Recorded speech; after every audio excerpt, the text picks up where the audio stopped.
So let's start with the instruments in obstetrics and gynecology. The first instrument is a red rubber catheter. It's a non-self-retaining urinary catheter made of rubber available in different sizes. One end is blunt and rounded with subterminal opening for drainage of urine, and the other end is open and slightly expanded. It can be reused following sterilization by boiling. It is used for intermittent urethral catheterization. Uses in obstetrics and gynecology. Red rubber catheter is used for draining urine in the following situations: acute retention of urine during pregnancy. During labor, full bladder prevents uterine contraction, descent of fetal head. Before operative interventions such as forceps and vacuum delivery, management of postpartum hemorrhage, full bladder prevents uterine retraction. So they can ask you what are the other uses of red rubber catheter. As a tourniquet to collect blood samples, you can use it. As a tourniquet during myomectomy operation to reduce the vascularity at the operative site. To administer O2 when nasal catheter is not available, as a mucus sucker when attached to a mechanical or electric suction apparatus. Foley's self-retaining catheter. This is the Foley's catheter. It's a self-retaining urinary catheter made of silicone rubber. It is available in a sterile package and should be disposed after single use. The tip of the catheter has a subterminal opening for drainage of urine. Below this is a balloon that can be inflated, which makes the catheter self-retaining. There are two channels over here. The main channel is for drainage of urine, and the other channel is for inflation of the balloon. The water and the volume of fluid recommended to inflate the balloon is marked on the catheter. The catheter is available in different sizes mentioned in French, like 14 French, 16 French. It's used for continuous drainage of urinary bladder. Uses in obstetrics and gynecology. It's used for continuous bladder drainage in the following situations: acute chronic retention of urine or chronic retention of urine, major obstetric and gynecologic surgeries, cesarean section, cesarean hysterectomy and laparotomy. Patients with severe preeclampsia and eclampsia to monitor urine output. Obstructed labor, prolonged catheterization may be required following cesarean section. Following repair of bladder injury, during labor to empty the bladder, and before ventouse or forceps application. So, also in incontinence of urine, unconscious patients, neurogenic bladder. What are the other uses of Foley's catheter? For Foley's cervical ripening prior to induction of labor. Cervical ripening. For extra-amniotic installation of ethacridine lactate in the second trimester for medical termination of pregnancy. To perform saline infusion sonography. Hysterosalpingraphy as an alternative to Leach-Wilkinson cannula to instill dye into uterine cavity. What are the indications of prolonged catheterization? Following cesarean section for obstructed labor, following bladder injury repair, following repair of used cystocele, following radial hysterectomy, which leads to bladder hypotonia. Female metal catheter. It's a metal catheter. One end is curved with a blunt tip, and there is a subterminal opening near the tip for urinary drainage. A female metal catheter is used for intermittent bladder catheterization when rubber catheter is not available. It's also used to empty bladder before operative procedures such as vaginal hysterectomy and cystocele repair. Sims double-bladed posterior vaginal wall speculum. This is something they ask all the time. So description, it was designed by Marion Sims. It's a non-self-retaining vaginal speculum, non-self-retaining. It is available in different sizes. The ends of the blades are rounded to avoid trauma. The blades at both ends are of unequal sizes, one smaller than the other to facilitate introduction to the vagina depending on the space available. The speculum has a concave groove in the center for the purpose of drainage and collection of the blood and secretions, etc. It's used for retraction of the posterior vaginal wall. Uses mainly for inspection of cervix and vagina in situations given in आगे. ठीक है. Obstetric uses to inspect cervix and vagina for discharge, leaking, bleeding, etc. To inspect cervix and vagina for any injuries following delivery, repair of cervical tear during dilatation and evacuation, during cervical cerclage, In gynecology, so you have to say obstetric uses and gynecological uses separately. So in gynecology, you use it to perform routine gynecological examination to inspect for the following: inspection of cervix for abnormalities such as any growth, erosion, or discharge; inspection of vagina for abnormalities such as vaginitis, cystocele, rectocele, enterocele, and vesicovaginal fistula. To perform cervical procedures such as the following: cervical biopsy and conization of cervix, polypectomy, dilatation of cervix. To perform uterine procedures such as the following: dilatation and curettage, endometrial biopsy, intrauterine contraceptive device insertion, hysteroscopy, hysterosalpingography. During major gynecological procedures such as the following: vaginal hysterectomy, anterior colporrhaphy and posterior perineorrhaphy, Manchester repair, and VVF repair.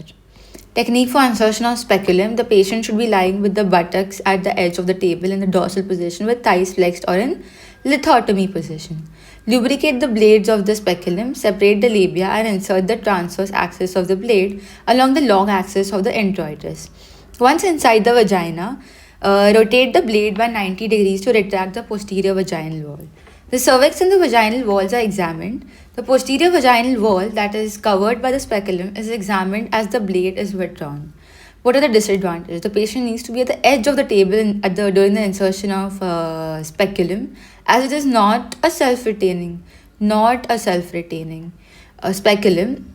An assistant is required to hold the speculum while doing procedures such as pap smear and cervical biopsy. Sims position, also known as lateral recumbent position, is a position in which the patient is asked to lie on his or her left side with the left leg straight and the right hip and right knee bent. It's used for performing the rectal examination, posterior vaginal wall examination, for rectocele and enterocele, and for giving enema. Sims sigmoid catheter. Sims retention catheter was designed for use in women when continuous drainage by means of an indwelling catheter was required. Sims postcoital test. It is a test for evaluation of infertility. The test examines interaction between the sperm and the mucus of the cervix. Cusco's bivalve metallic self-retaining vaginal speculum. It has two blades joined by screws that allow the blades to open and close. This is Cusco's bivalve metallic self-retaining vaginal speculum. The handle has a rod and a screw system designed to open and close the blades and to adjust the space between the blades. The speculum is self-retaining and hence does not need any assistant to hold it in position. That's good. It is used for retraction of vaginal walls. Uses Cusco's bivalve metallic self-retaining vaginal speculum is used for retraction of the cervix and vagina in those described in next subsections. Obstetrics, to inspect the cervix and vagina for any bleeding, PV, discharge, PV, and bleeding PV, discharge PV, and leaking PV. Gynecology, routine speculum examination in gynecology, colposcopy, cervical procedures like pap smear, biopsy, etc. Uterine procedures such as endometrial sampling, IUCD insertion and removal. During intrauterine insemination procedure. Techniques of insertion of speculum. The blades of speculum are lubricated, the labia are gently separated, and the speculum is inserted with closed blades into the vagina along the long axis of introitus. Following insertion, the speculum is rotated by 90 degrees. The blades are then opened to retract the anterior and the posterior vaginal walls, and depending on the amount of exposure needed, fixation screw is tightened. While removing the speculum, the fixation screw is unscrewed, the blades are closed and then removed. Disadvantages: anterior and posterior vaginal walls are covered by speculum and cannot be visualized. Okay. The speculum is space occupying and hence provides limited view of vagina and less maneuverability. Sims anterior vaginal wall retractor. This is how it looks. Okay.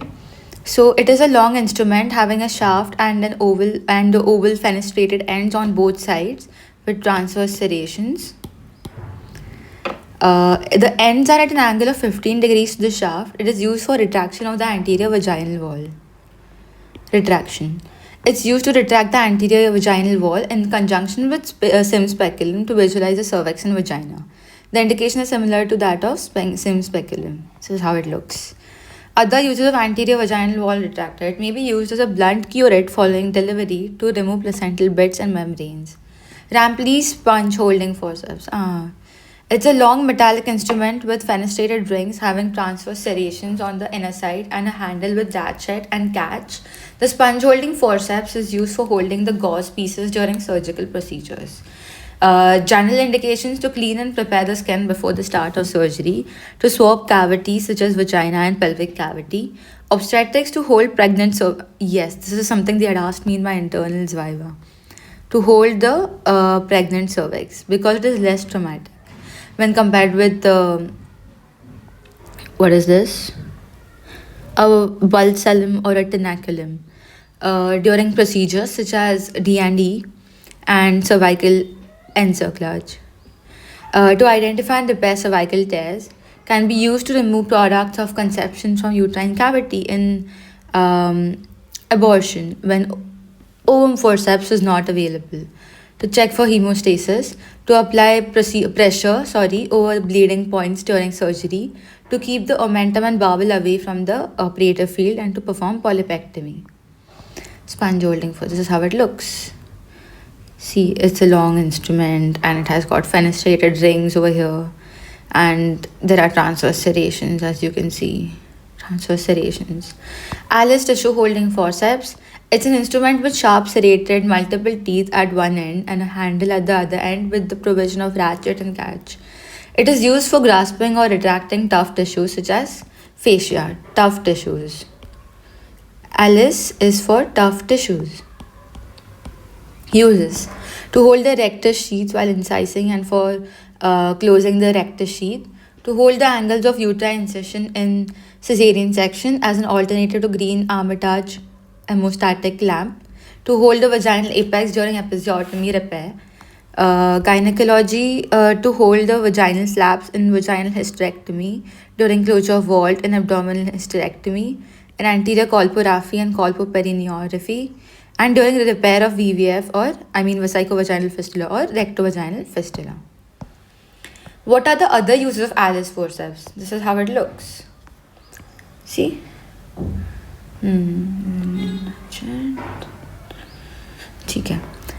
To hold the anterior lip of the cervix during procedures such as fractional curettage as an alternative to valsalum, can be used along with a sponge to clean the surgical site as an alternative to sponge holding forceps.